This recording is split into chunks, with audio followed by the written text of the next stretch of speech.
get it right, gotta get it right. Yo, what's up, back? Welcome back to the channel. This is Terrence with Photography Lanyard, a photography company here within the San Antonio area. So let's talk about what happened since the last episode. I shot the wedding. I shot the wedding. And let me tell you, that was an experience. Whew, man, I did not understand what it takes to shoot a wedding. I have a good idea now. So when I arrived at the venue, which happened to be a VFW within the area, first thing I noticed, I walked in and I noticed that there was what are they, like the tungsten lights, I guess you would say, whichever lights they are, that are kind of like that really warm yellow light color. And I'm not even gonna lie to you, I immediately freaked out. So reached out to my mentor and we started talking through it. And he said, so what do you think you should do? Which is what I really like, like he doesn't give me the answer immediately. It's like kind of like, what do you think you should do? So I said, well, I think I should be setting my white balance a little cooler in order to try to compensate for, the warmth of the light that's provided here at the venue. He said, bet, go ahead and do that. So I went through, reset my white balance. And although there's a lot of light in the venue, right? If I'm shooting without a flash, I was still showing up at an ISO somewhere around 6,400, basically between like 6,400 and 8,000. So I know that's like, that's too high. I'm gonna have to institute this flash, right? But I'm shooting by myself. So I've got a great deal of distance between myself, where the bridesmaids and the bride are gonna be coming out. And then when I slide over to the aisle, everything's gonna be close up on me. Good thing is I was shooting with two bodies. So while there was only one shooter, I had two bodies. I had my my R6 with a 70 to 200 millimeter lens on it, so I can capture them as they're further away. And then I have my Canon 5D Mark IV with a 24 to 70 lens on it. Both of them with speed lights attached. Yeah, that's how I shot it. So initially, when everybody first started coming in on the R6, the flash wasn't really reaching all the way down the aisle. So I had to go ahead and angle it straight to them, increase the power on that one. And then I was having like the exact opposite problem with the 5D. Flash was hitting them because they were a lot closer. Boom, it was really bright at first. I was able to get there, reduce the power on it. So I'm learning, I'm like going back and forth between the two. The strategy I used for the actual ceremony portion was I had the R6 on this side, I got my 5D on this side. So I was to one side of the venue. I would capture the bridesmaids as they came through the door. And really what I was doing was practicing for when the for when the bride came through, right? So like I'm capturing them coming through the door, I'm checking my exposure, and as I'm coming across the front of the spectators, crowd, however you want to go ahead and vocalize what they are, I'd raise up the 5D and I would capture them coming down. So I had 4 people to get this right. So within the first one, I started dialing it in. The second one looked pretty good, so I rolled with that pretty much for the rest of it, right?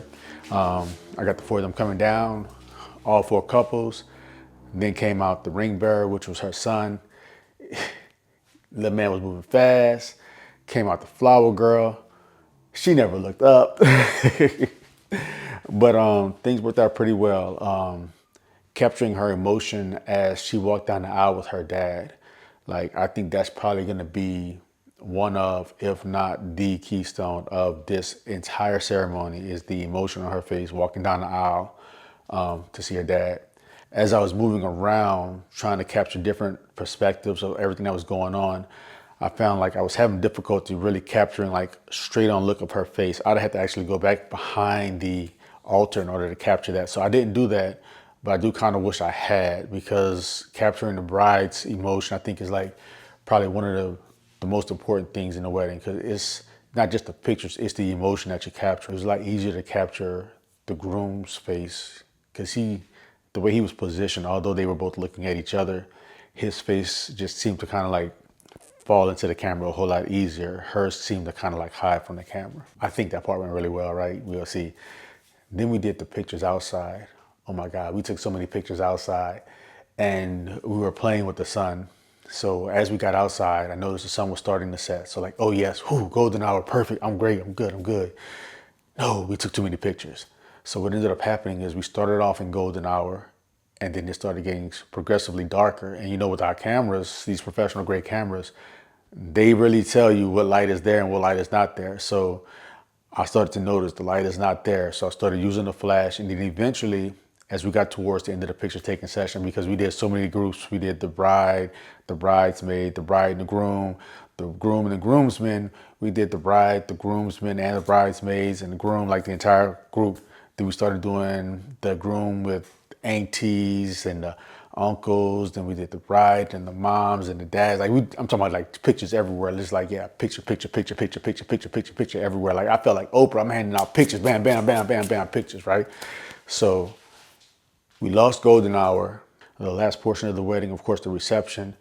Fighting the lighting scenario during the reception was one of the harder things because lights go down low and they had like the little lasers and things shooting around from the DJ booth. So it's like, you know, you get ready to hit somebody and it's looking like I've got them like just in darkness, and I go to flash and they get hit with a red light. So I've got like different colors being cast onto the bride's dress and things like that. So fixing that in post, we're gonna see how that works out. But yeah, I think I covered so many varied lighting scenarios that I learned a lot, like just from this one event. Like it was a struggle, but it was a happy struggle. You know what I'm saying? Like as I'm going through, I'm like, oh, what do I do? Stop, pause, knock it out, check, look through, bam. And I mean, like I was getting to the point where like with the R6, because it's a mirrorless camera, I didn't have to pull the camera away to review pictures. And like I was getting the mechanics down to where everything was working out well. So let's talk about how I set up my back button focus on these two cameras. So the 5D is a DSLR. On the 5D, I can simply set metering and focus to the back, right? So that's what I have set on two different buttons. Metering and focus, same type of focus on two buttons in the back of the 5D. Now the R6 became my workhorse during the reception because the way I have it set up is I've got two buttons in the back that have focus set on them, but they're two different types of focus. So to the left of the groove, I set it to look for eyes. So it was focusing on eyes, right? And then on the right side of the groove, it was simply a point focus. So I set my focal point in the middle of the viewfinder. And then if there was enough light, I'd hit for the eye. And hopefully it would find the eye that I was looking for, because I had someone pointing in that direction and it was doing a great job of doing that. So it would find the eye and I could focus. But then as the lighting scenarios kind of like, you know, varied up and down, I'd find that I was unable to focus on the eye. So I could just simply switch to the other focus, which was the point focus, and go ahead and get me a picture in focus that way.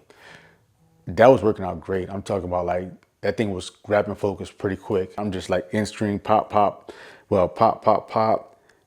review, make additional options, and then go back, hit again. So like, I really do like that about the R6. I'm loving the way this camera functions. Next thing I get to do as far as checking out the camera is going to be the media day. That's going to be coming up in a couple of days. So I'm going to go from the wedding, which happened this Saturday. This is currently a Sunday that we're recording on. And then on Tuesday is the media day. So tomorrow I'm going to the school, setting up the off-camera flashes, go through, do a few photos, see how everything looks, make the necessary adjustments. And then what I'm thinking I'll do is, once I get everything kind of dialed in as far as position-wise with the off-camera flashes, also thinking about putting a speed light further off towards the back, just to give me some light boom on their logo. But once I get that shot, you guys get to see some of those products, and you guys kind of see like, you know, how it turned out. That's how things are working in my mind right now. And that's what the purpose of the channel is, to let you know, like, this is how it's working in my mind, and then we'll see what happens. And then based on these first couple of events, as we move throughout, we should be able to see like a lot of growth. We'll go ahead and close out this episode. And so till next time, man, I'll holler at you guys. Have a good day. Terrence Dixon, up photography, man. Yeah, I'm out. Man, let's make this week a go. Peace.